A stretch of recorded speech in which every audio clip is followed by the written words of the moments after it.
Honorable Governor,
Honorable Chairman of the Andhra Pradesh State Legislative Council,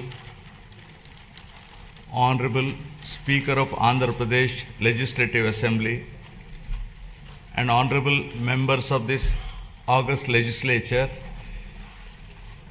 it's my honor and privilege to address this joint session of the Legislature on the occasion of the budget session for the year 2026-27. The state of Andhra Pradesh has witnessed significant transitions since its bifurcation in 2014. The government that assumed office that year was confronted with unprecedented challenges, including state reorganization, division of assets, loss of urban conglomeration and the capital city, infrastructure deficits, and an agricultural dominant economic base. Despite limited resources, concerted efforts were made to stabilize finances, improve connectivity, rebuild institutions, and lay the groundwork for long-term development. However, the change in governance in 2019 disrupted this momentum. Systemic governance failures emerged, growth stalled, financial stress intensified, institutions destroyed, total anarchy with breakdown of law and order, arbitrary restrictions placed through misuse of Section 22A, and key sectors such as infrastructure, power, irrigation suffered serious setbacks.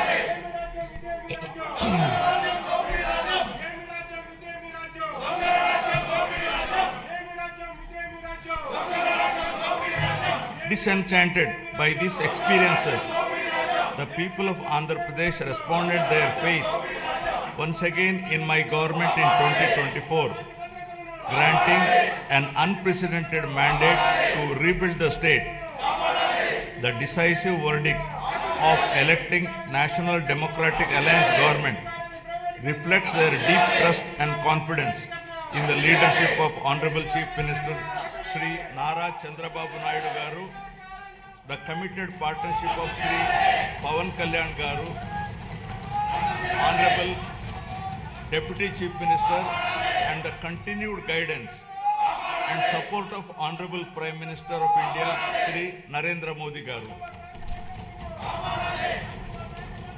Over the last 19 months, my government has followed a calibrated path from revival towards ascendance. Immediately after assuming office, an interim finance plan was placed to stabilize governance and address urgent obligations. This was followed by our first budget, prepared within a short span, which focused on delivering Super 6 and other welfare measures and restarting development activity. Over the next 9 months, corrections were made in policies, system, and expenditure priorities. We then presented a full year budget anchored in a long-term vision. Today, governance has moved beyond revival with welfare, development, and governance aligned to future-ready models.